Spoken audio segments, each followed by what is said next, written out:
আসসালামু আলাইকুম ওরহমতুল্লাহ। বাপ্পি আইটি স্কুলের পক্ষ থেকে আপনাদের সকলকে জানাই স্বাগতম।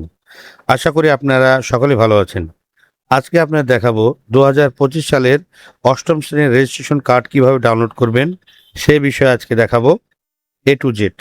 ইতিপূর্বে আপনারা জানেন রাজশাহী বোর্ডের ওয়েবসাইটে এই নোটিশটি দিয়েছিল, কিন্তু তা কার্যকর হয় নাই। তবে এখন থেকে আপনারা ডাউনলোড করতে পারবেন। এখন সেই সার্ভারটা ঠিক করেছে, এখন থেকে আপনারা রেজিস্ট্রেশন কার্ড ডাউনলোড করতে পারবেন।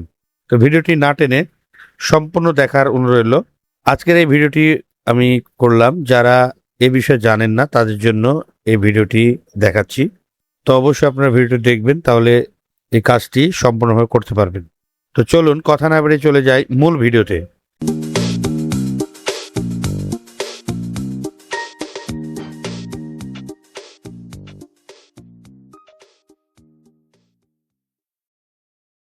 প্রথমে আপনারা যে কোনো ব্রাউজে গিয়ে রাজশাহী এডুকেশন বোর্ড .gov.bd লিখে এই ওয়েবসাইটে প্রবেশ করবেন।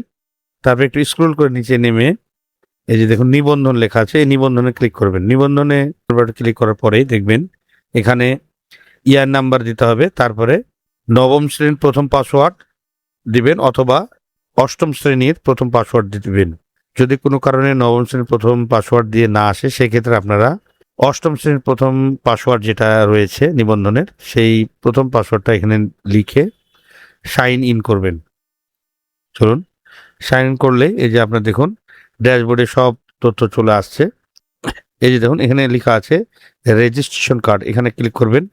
রেজিস্ট্রেশন কার্ড লেখার পরেই এখানে অনেকগুলো অপশন চলে যাবে। প্রথমে যে অপশনটা আছে দেখুন রেজিস্ট্রেশন কার্ড কনফিগ, এই কনফিগটা আগে করে নেবেন, না হলে কিন্তু ডাউনলোড করতে পারবে না। এক্সাম নেম আপনি জেএসসি লিখতে হবে এখানে, এবং এক্সাম ইয়ার 25 অটোমেটিক থাকবে।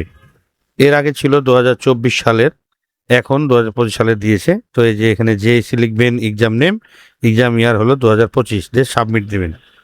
এই যে দেখুন ইনফরমেশন সেভ সাকসেসফুলি, তারপরে এই যে ওকে লিখবেন।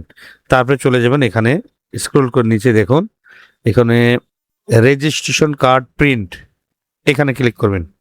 রেজিস্ট্রেশন কার্ড প্রিন্ট লেখার পরেই দেখুন এখানে দেখুন ডাউনলোড রেজিস্ট্রেশন কার্ড, এখানে ক্লিক করবেন। এখানে আরেকটি কথা বলে রাখি, 100-র ওপরে যদি হয় তাহলে 2টা ডাউনলোডের এখানে অপশন আসবে, আর যদি 100-র নিচে থাকে সেক্ষেত্রে একটাই থাকবে। যদি আপনার শিক্ষার্থী 150 বা 200 থাকে তাহলে এখানে ডাউনলোড 2টা হবে, কারণ 1 থেকে 100 পর্যন্ত একটি ডাউনলোডে আপনি ডাউনলোড করতে পারবেন। 100-র উপরে হলে আরেকটি ডাউনলোডের অপশন আসবে। তো যাই হোক, তো এখানে ডাউনলোডের অপশনে যে ডাউনলোড রেজিস্ট্রেশন কার্ডে ক্লিক করবেন। ডাউনলোড রেজিস্ট্রেশন কার্ড ক্লিক করার সাথে সাথে আপনার ছবি সহ ক্লাস 8-এর রেজিস্ট্রেশন কার্ডটি সম্পূর্ণ প্রদর্শিত হবে। তারপর আপনার কি করবেন, এখানে স্ক্রল করে সবগুলো আগে চেক করেন, ছবিগুলো চেক করার পরে সম্পূর্ণ নিচে চলে আসবেন। সব শেষে এই যে নিচে চলে আসবেন, নিচে এসে দেখুন এই যে প্রিন্ট কপি লেখা আছে, এই যে প্রিন্টে ক্লিক করবেন। প্রিন্টে ক্লিক করার পরে এখানে দেখুন সেভ অ্যাজ পিডিএফ, যদি না থাকে তাহলে আপনারা অবশ্যই সেভ অ্যাজ পিডিএফ করে নেবেন, এবং পেজ অল থাকবে, এবং পেজ পেপার সিট 1 এটা থাকবে, যা আছে সব ঠিকই থাকবে। তারপর এখান থেকে লোডিং প্রিভিউ, এখানে প্রিভিউটা যখন চলে আসবে তারপর আপনি সেভ বাটনে ক্লিক করবেন। একটু আমরা অপেক্ষা করি। এই যে এখানে লোডিং প্রিভিউ যখন দেখাবে কমপ্লিট হবে তখন এখানে সেভ দিবেন। এই যে দেখুন অলরেডি প্রিভিউ কমপ্লিট হয়ে গেছে। এখন আমরা এই যে সেভ বাটনে ক্লিক করব। সেভ বাটনে ক্লিক করার পরে আপনারা যেই নাম দিবেন বা যেটাই আছে লেখা সেটাও লিখতে পারেন, বা জেএসসি 2025 রেশন কার্ড এটাও লিখতে পারেন। তো যাক, আমি যা আছে এটাই থাকলো, আমি কোনো নাম চেঞ্জ করছি না। তারপরে যে সেভ বাটন, এই সেভ বাটনে ক্লিক করার পরেই সেভ বাটনে ক্লিক হয়ে যাবে। এটা মিনিমাইজ করে দেখাচ্ছি আপনাকে।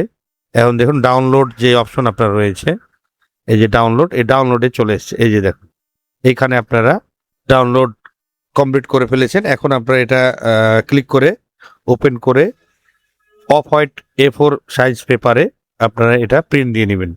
তো আগে প্রিন্ট দিবেন না, আগে কারেকশনগুলো দেখবেন, দেখার পরে সব সঠিক যদি থাকে সেক্ষেত্রে আপনার প্রিন্ট দিয়ে পরবর্তী কারেকশন করতে পারবেন।